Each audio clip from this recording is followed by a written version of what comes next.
Good day everyone, Froggy Picker here. In this video I will be talking about the technique I use to open the Bilock, and let's start with the basics. So let's go and have a look at the various pins. So Bilock has 4 levels, 4 depths, and the pins are labeled from like 1 to I think 16. And what you see here at the top are the number 1 to 4. These are the non-mastered pin, which means that they all have one true gate, which is a deeper hole, and then a false gate, which is just a very shallow hole, and that will trap the finger when you try to push the pin. So the way you make the difference between the number 1 to 4, so the number 1 has a hole that is very close from the tip, the number 4 has a hole that is very close to the end of the pin, and then 2 and 3, I mean 2 I guess is closer from the tip and 3 is closer from the end, but not just next to it. What you can see is that, so you have to imagine that when you start picking, the pin is completely down, and the finger is going to rest at the top of the pin. And so for number 1 and number 2, you will have to go through one false gate before reaching the true gate. For number 3 and 4, the first hole that you're encountering is the true gate. It is possible to overset these pins, so if you keep pushing, you could go either into the false gate for number 3 and 4, or if you really keep pushing, you can probably go past the gate, and then then you would have to reset probably the picking attempt. Now, how is mastering working? Well, mastering, it's just that you will have more than one true gate, and you either, so this is a number, I think 6, and this is a number 8. All the combination exists, so you have like 1 2 1 3 1 4 2 3 2 4 and 3 4. So when the number are not touching, this is a 1 and a 3, you get 2 distinct holes. And then when the number are contiguous, this is a 2 and 3, then you get a oblong gate, basically a true gate. Now there exists also mastering pin with more than 2. So this is a number like with three values, and like 2 3 4, and you even have one that is 1 2 3 4. So that would allow every single combination on the key. Technically, LPU guide don't mention anything about 2 gates, so I guess you could have like abuse a little bit the system and just use these like crazy super mastered pin and still be valid. I don't know. You can try and tell me if that works. Anyway, let's go on to, so yes, as you may probably already know, the Bilock exists in 2 versions, like the 12 or 6 times 2, 6 on the left and 6 on the right. There's also a version with only 4 and 4, so 8 total pins. What is interesting is, so you do have 2, 6 pin on the left that will interact with one bar, and then 6 pin on the right that will interact with another sidebar. What's interesting is the sidebar design, and I'm not exactly sure why, is not symmetrical. So if I can, hopefully it will. Sorry, let me focus. No, is it going?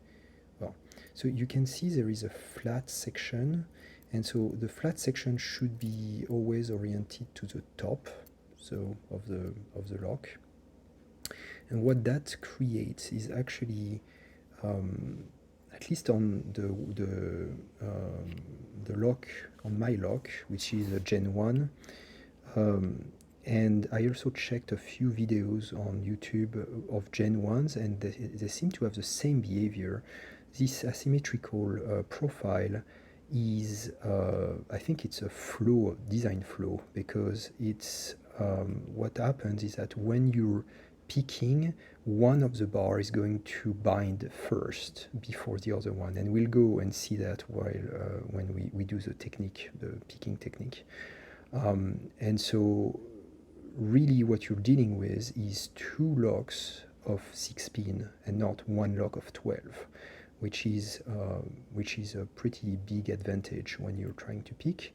The other thing is you can actually pick one side, and then if for whatever reason you overset the second side, you can reset it without losing the first side, which is like really helpful when you're trying to pick the lock. But it's not helpful for security. Couple of other elements. You have like, well, you know, everyone is using like these like small springs. You have a pin cover on top of that. And then if we look at the key, so the interesting thing is you can also decode, with a little bit of experience, you can decode the key by sight. So the number 1 are these very small indentation. The number 4 is like this very deep, very close to the bottom of the key. And then number 2 and 3, I mean 2, I guess it's a little bit harder to figure out this one, but 2 is closer from the top, 3 is closer from the bottom. So here when you look, this would be a 1, 1, 2, 4, 3, 4. And on the other side, you would have a 2, 1, 2, 1, 4, 1. And then for this key here, you have like 2, 1, 2, 1, 2, 1. And then 1, 1, 2, 1, 1, 2. So that's, you know, you can, if you take 2 pictures of the side, of both sides, then you should be able to basically decode it by sight. So this is a Gen 1, there's only 12 pin. The second generation has a 13th element at the front, and then the executive have 2 sidebar on the side that would be a lot harder to decode by sight because the length of the sidebar is probably, the variation are kind of small.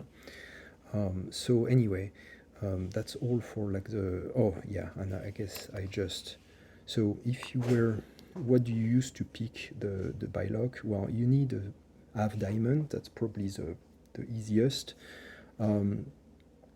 If you get a very bad, if you get a beating like this, you don't need a very high diamond. I mean, I was able to do it with like this just offset diamond. But if you get something like this one, where you have, sorry for that, I just bumped the camera, where you have a 4 followed by a 1. So here you can see a 4 followed by the 1 on, oh, I keep bumping it here. Then you would need something a lot higher because you need to go under the 4 and then try to reach the 1 here. So you need like a nice diamond here. Anyway, that's all for like the background. Let's go on to the picking. Okay, so for the demonstration, I've loaded the lock with only 3 pin on one side and 3 pin on the other, just to make it a little bit quicker. Couple of things. These are very easy to progressive pin, so I would definitely recommend you to progressive pin it with probably 2 on one side and try to pick it, and then maybe 2 on the other side, try to pick it, and then you can associate both sides and then, like, you know, increase the number of pin. Personally, I did it on, you know, like on one side right from, you know, 2 to 6, and then I started to add pin on the left side. You definitely want to try the two sides differently because they do react separately and kind of distinctly. When I'm picking clockwise, so the left side is going to bind first, and then the right side will bind. So for the tensioning, what I'm using is like relatively flexible, flat bar.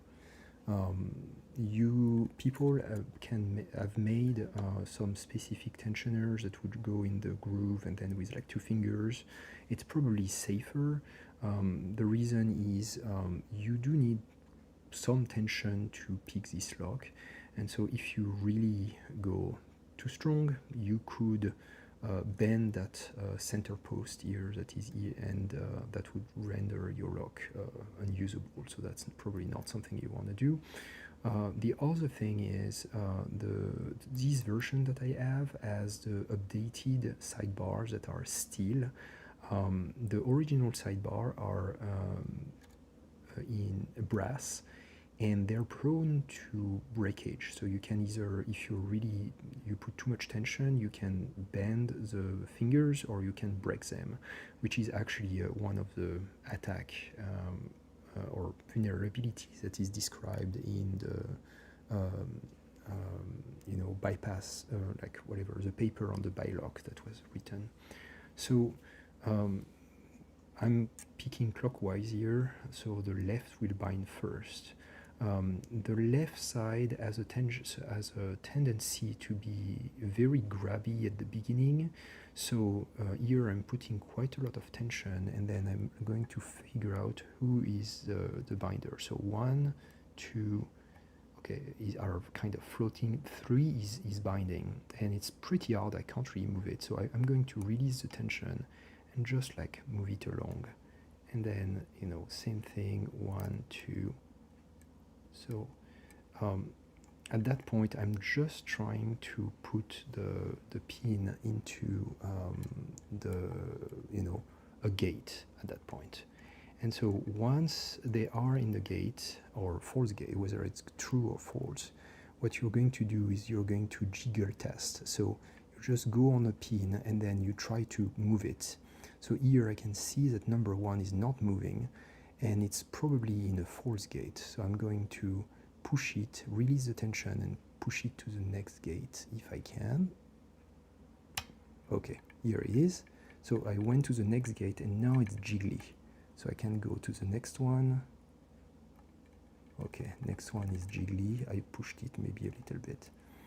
And now what I have is that, so okay, jiggly, jiggly, and jiggly.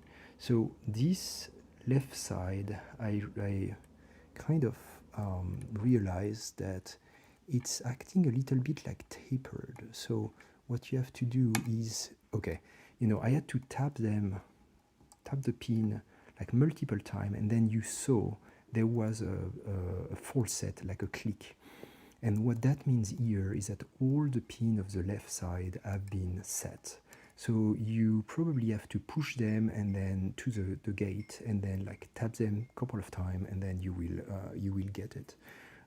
Obviously, when you have 6 pins instead of 3, it's a lot longer. You have to tap a bit more. So at that point, my left side is set.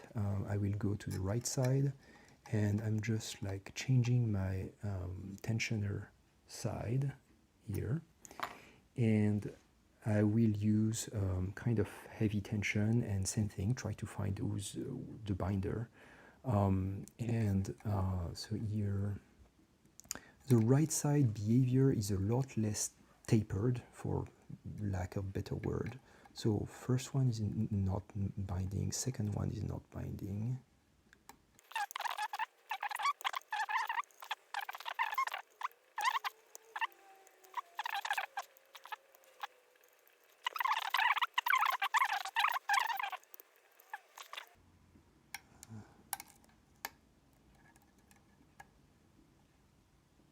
Okay, so here I did reset the tension.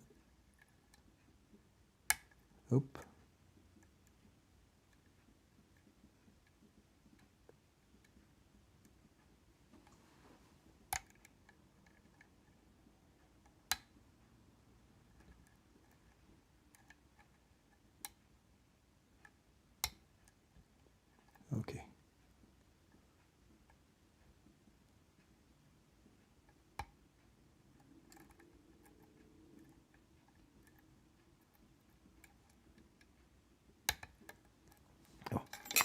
here we are. So yeah, not very smooth on the second side, but you know, that's basically what you have to do.